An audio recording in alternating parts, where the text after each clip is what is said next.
today we just be doing a short update on this little, what should I call it, plot.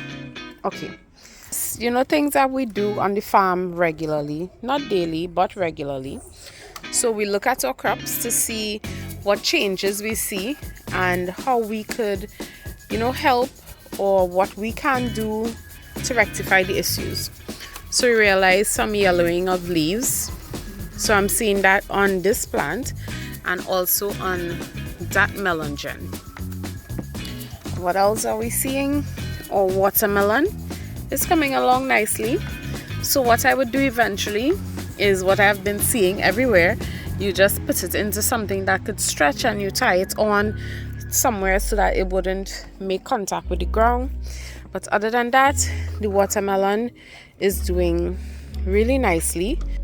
Our tomatoes, they have begun to germinate. That's also another good thing.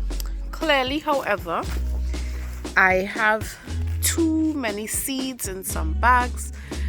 So what I would do, I would wait for it to get to a certain stage and then I would transplant it. These are also germinating. I think a tomato seed fell here, but these are also germinating. So I would have to transplant and put them somewhere else. I have to find this somewhere else to put it. And the mint is looking okay as well. We realize something is eating the leaves, so we'd have to try to see what we can do with regards to that. On this side here, I am really happy to say that the thyme is still alive. The thyme plant is still alive. I'm really happy I didn't plant it in this first pipe, because whenever rain falls it gets wet. So I'm really happy that I didn't put it there. But both of them are still alive, still doing well.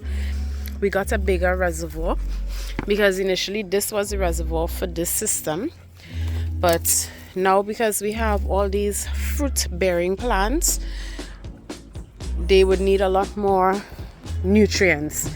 So as you can see, we emptied that one out and we are now using this one here. So it's a bigger one, and of course this system is watered manually, so I take nutrients from here to water there.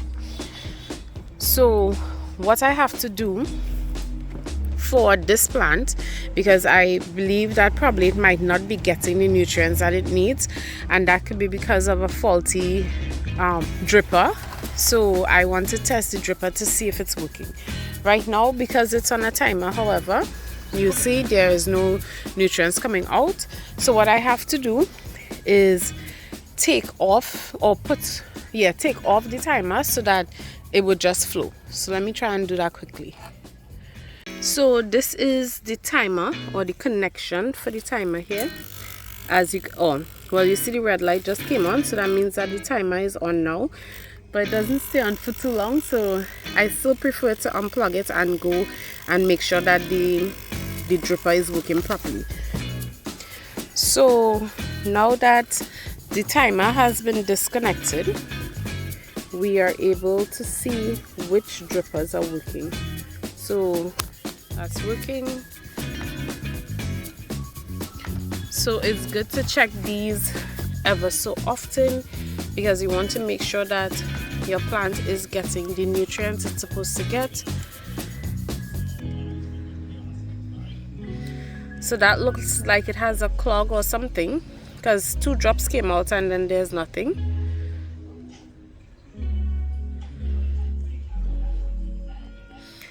So I'm going to have to fix that. Allow the nutrients to flow through just to clear it if it had anything obstructing it.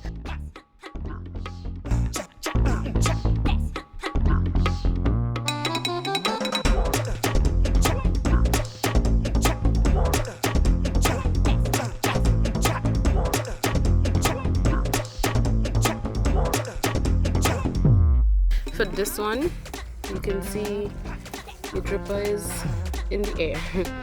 So that's not ideal. It's preferred that it's closer to the soil, so at least the nutrients is going into the soil. So I'll come back and I would do something to adjust that to make sure that it's getting into the soil and not going onto the bag. So time to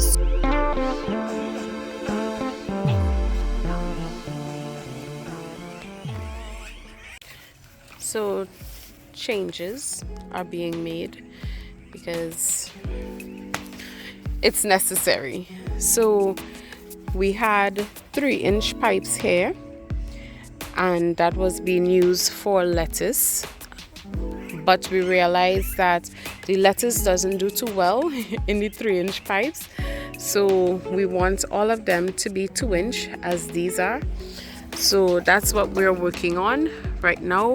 So the holes were drilled and the edges were sort of rounded off or cleaned out a little bit, and then you would see that we have lumber laying around. We'll see what that would be for. So stay tuned to our video to see our updates and what's happening on Benjamin's family farm.